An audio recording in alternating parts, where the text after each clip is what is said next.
Hey, what's up everybody? This is Musashi47 and today I'm going to go ahead and do a review and unboxing of Neogeo Mini. Now what's cool about this little Neogeo Mini is that you get 40 games of Neogeo. Now I've personally never had Neogeo when I was a kid, so I mean this is kind of cool that Neogeo went ahead and did their own mini console. Now I know it's been out and it has several versions of it, and I'm not 100% sure what version this is because there is like, I want to say there's like 8 of them. There's like a red one, then there is a Samurai Showdown red, blue, white one, and then they got a Christmas one, then they got a Japanese one, then they got an international one. So I think I have an international one because it's in English, and I noticed that, you know, just something about it is a little bit different. So my purchase that I went ahead and got on Amazon, they had the system for $100 and it came with 2 controllers, a white and a black one. And also it came with the HDMI cable. Now the HDMI cable has like it's just not like a regular HDMI cable. It's actually for Neogeo Mini for itself. So I don't really plan to hook it up to my TV too much. I just really wanted it on my desk, and that was the main purpose of me just purchasing it. And also I've been kind of a fan of this retro gaming, so I went ahead and I purchased it because I figured that it would just look good in my collection. So yeah, let's go ahead and start unboxing this bad boy.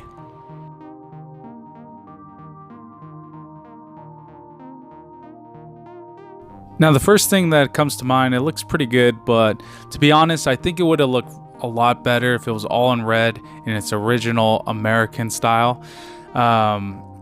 I don't remember the cabinet like this, so this cabinet is actually a Japanese style, even though this is an international console. But it's pretty cool because there's the controllers back there, and also there's the power button. I do like the power button, how it says Neo Geo there, and also the HDMI cables and power plugs.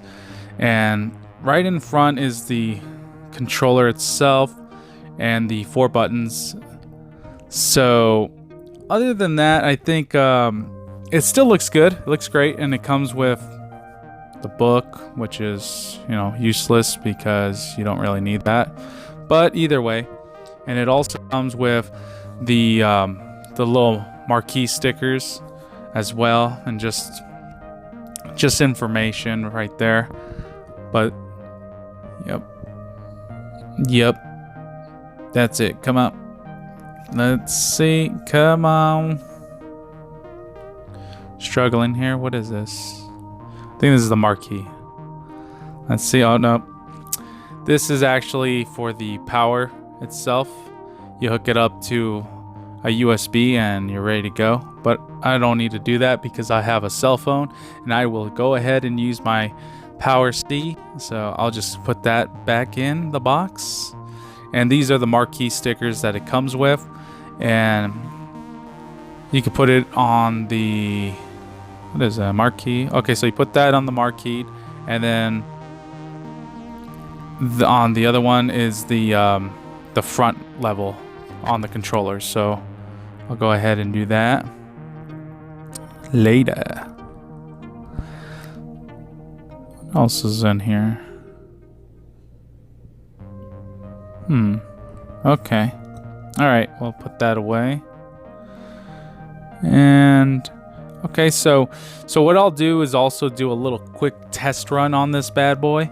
But yeah, I'm gonna go ahead and just dabble a little bit. A little dabble. Yeah, I think it looks awesome. I mean, I've never had a Neo Geo, and people have talked about the controller itself is supposed to have micro switches, and that's what they failed to do, Neo Geo. Unfortunately, they did not do micro switches on this controller, and that's kind of a sad thing because if they're known for their micro switches, they should have just put it on there. And if they needed to raise up the price, I'm sure people that are a fan of Neogeo, they will go ahead and pay it. So, but there is no micro switches, and it's a little bit different setup too, from what I'm told on the A, B, C, D. I think it was like supposed to be backwards, but either way.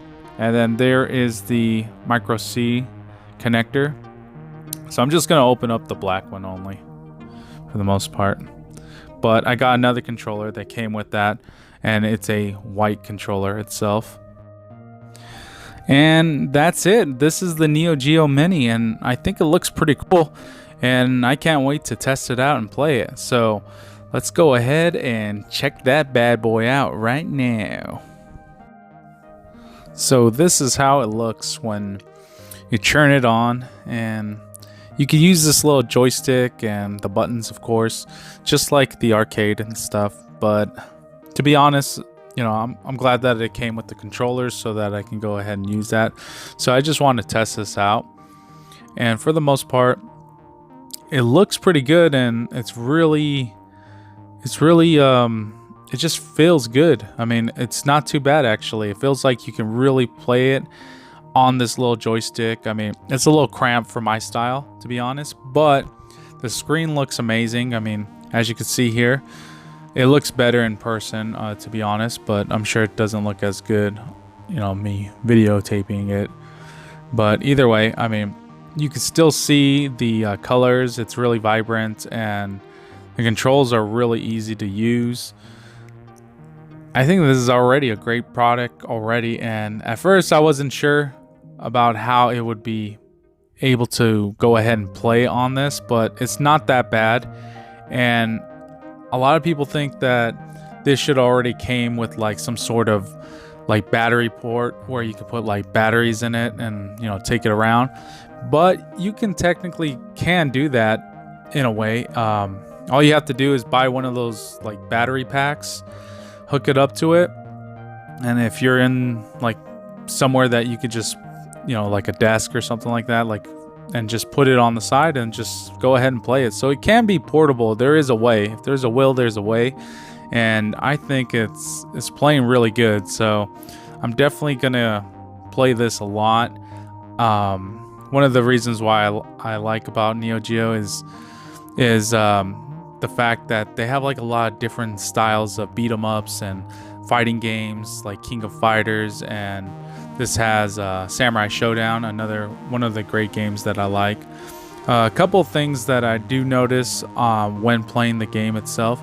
I wish that they did have like different styles where you can actually input maybe a Japanese like input, but there's nothing like that. There's just only a save.